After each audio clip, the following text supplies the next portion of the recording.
Мен бұл кишини мен куткарып калгым келип атат. Мындай эскертүү ааламдан Акаевка да берилген. Мен ушу билдирүүнү алып кирип бергем. Кийин жоолуккам. Ошондо өзү айтты. Мен ошол ааламдык билдирүүдү ушу түшүнбөй коюп ушу күндү көрбөдүкпү деп. Бакиевке да берилген, Атамбаевка да эскертүү берилген. Ошондуктан азыр ааламдан бир адам буйрулуп келген, бул Арыстан Алай. Мына мен өзүмдү жаңы Кудаймын деп чыктым. Анткени аалам менен мен байланыша алам, 4 жашыман баштап көрүнүш көрөм. Мени кереги жок.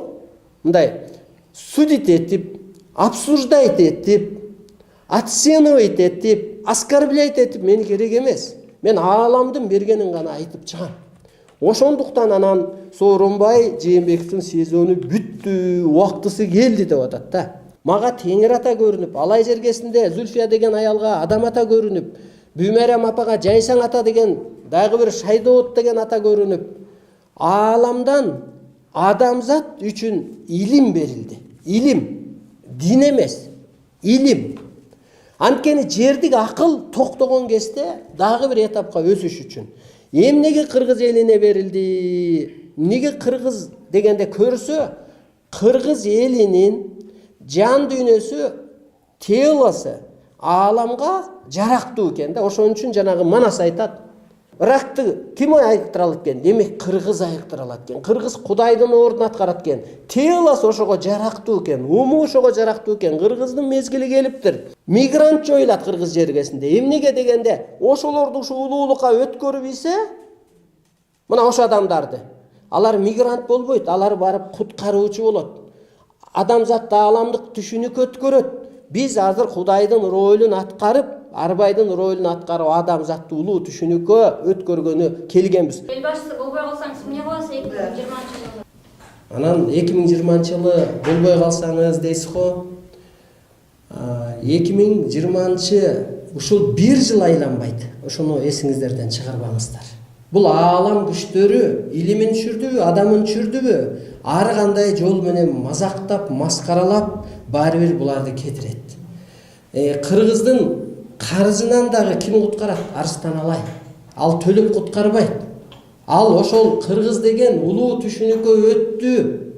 Кыргызды улуу күч кийди. Кыргыз ошол жердеги Кудайдын ордун аткарат. Ушул жаңы түшүнүк менен жашайсыңар деп мамлекеттерге айтып, карызын жойдуртуп куткарат. Могу менин голосум жеткиче, элге жеткиче, эл башчысына жеткиче мен ошол колуман келген аракетти кыла берем.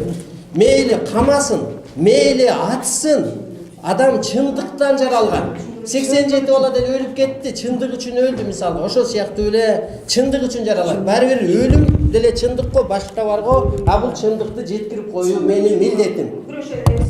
Мой сегодня пресс-конференция. Сооронбай Жээнбеков не в силах править кыргызским народом и спасти человечество. Он не знает требования Вселенной 21 века. Поэтому он должен уйти в отставку мирным путем, чтобы не мучить народ и себя. Почему он должны идти в отставку? У него нет вселенной энергии. У Жээнбекова он не сможет управлять страной, потому что нет вселенной энергии и нет духа. Он не знаком требования вселенной. Секретов золотой эры не знает. Поэтому у правительства наших депутатов не получается вывести страну на качественный новый уровень развития. А кто, по-вашему, достоин? От вселенной назначен Арстанбек Абдулдаев. У него есть вселенная энергия. Может, сегодня вам смешно, а есть такой правда. Может быть, в выборах парламентских поучаствовать для начала? Да. До вселенной? До Вселенной. До вселенной парламент не должны. Парламентский выбор не должны быть. Потому что человеческий закон бессилен чем от вселенной. Жаңы цивилизацияда эми мына башталды, табият аты өчүп, бейишке айланды. Биз бир жылдарда ошо кыш болбой атат десең күлкү болгон, азыр ошо жайдын аптабы жоюлуп, табият бейишке айланды. Адам рамкада жашап жүргөн, дин, бийлик, байлык бир көрө албас. Андан рамкадан боштондукка чыгып, жаратуучулугун иштетип өлбөй калат. 21-кылымда дин, батыштын саясаты, тарых, медицина, бай мамлекеттер жоюлат. Ааламдык улуу мыйзамдар ишке кирет.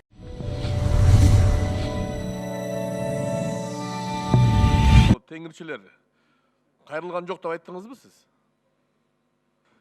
Теңирчилер буга чейин кайрылган. Кайрылып, анан билесиз 2016 жылы соттун чечими менен буларды кайрадан ошол комплекстүү анализ жүргүзүп, кайрадан ишин карагыла деген. Биз комплекстүү анализ жүргүзгөнүбүздө ошол анализ негизинде каттоого мүмкүн эмес деп маалымат келген. Бүгүнкү күндө кайрадан документтерин бизге тапшырылат. Анда эмне үчүн алар мына кыйкырып мен кудаймын деп, теңирчимин деп жүрөт? Кандай жазага тартылды ал анда? Ким буга жооп берет? Укук коргоо органдарынан анда. Улукбек Зулпукарович, теңирчилердин үгүтү, айткан сөздөрү экстремизм багытында же болбосо улуттар аралык кастыкты козготуу багытында эме келбейт. Экспертиза чечими жок боюнча. Жоопко тарта албайбыз. Жок, катталбаган диний уюм ишин алып албайт деп атпайбызбы мына азыр? Катталган жок да булар.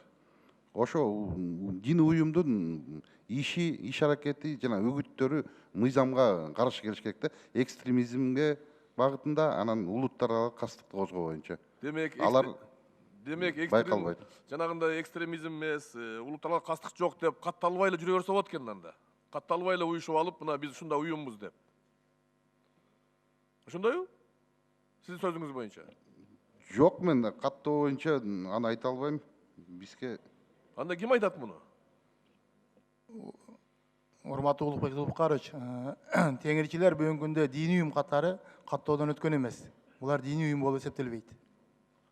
Алар ким болуп эсептелет анда айткылачы? Мына кыйкырып атпайбы? Мен кудаймын деп атат, биз момундай болду. Азыр эле сөзүңүздөр бири-бирине каршы чыгып атпайбы? Эгерде булар бир динден башка динге үгүттөп атса, анан ушундайбыз деп атса, бул кандай? Бул бир чара көрүлүш керекпи? Же анда булар мыйзам бузбаса жүрө бериш керекпи? Ал жеке ошол кудаймын деп кыйкырып аткан адамдын өзүнө карата, анын айткан сөздөрүнө жараша бүгүнкү күндө экспертизага материалдар жөнөтүлгөн, ошонун жыйынтыгында атайын бир чаралар көрүлөт. Эми биз мындай тарыхка да көз салышыбыз керек да. Негизи кыргыздар илгери отко, теңирге сыйынып келген. Муну ислам дини келгичеңди. Мына азыр ислам дини бар. Бирок буларды деле ушул тактап коюш керек да. Бул кайсы мыйзамга туура келип атат, туура келбей атат. Ушул жерде мына укук коргоо органдары менен силердин ортоңордо так неме жок. Кайсыл учурда алар жооп бериш керек деген. Мыйзамга өзгөртүү керек болсо алып келгиле. Мурда билесиз, 299 эле азыр 315 болуп калды РП боюнча. Ал жерде расалык, анан улут аралык диний мүнөздөгү чакырыктарга атайын кылмыш иши козголот деп турат, ошол боюнча иш алып барылат. Мына диний мүнөздөгү деген болгондуктан анда биздин укук коргоо органдары муну билбейт экен анда мыйзамды. Диний чакырыктар болуп атпайбы?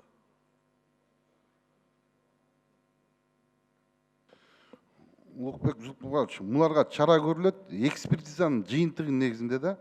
Акыркы могу чыккан ошо үгүттөрүн айтып атасыз, экспертизага берилген жыйынтыгы чыга элек. Ошонун негизинде гана жоопко тартылат да. Экспертизаны кайсы убакта бересиздер, ким берет, ушуну тактап койсоңуздар. Себеби бир жылдан бери кыйкырып жүрөт, эч ким эчтеке дебей атат. Булар арызданып атышат, бизди каттабай атышат, биз каттоого кайрылдык деп атышат.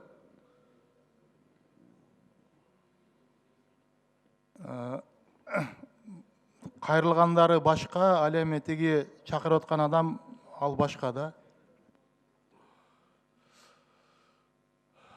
Урматтуу биздин укук коргоо органдарынын мына жетекчилери, ушул маселеге мындай терең көңүл бурсаңыздар. 10 секунд. Себеби биз только ошол улуттаралык кастык терроризмде отуруп чакырыктарга Кыргызстан толуп кетиши мүмкүн ар кандай уюмдар кирип алышы мүмкүн. Биз жөн эле жүрөбүз дейт, жакшынакай жүрөбүз деп коет, бүттү. Ошондуктан буга өзгөртүп алып келиңиздер.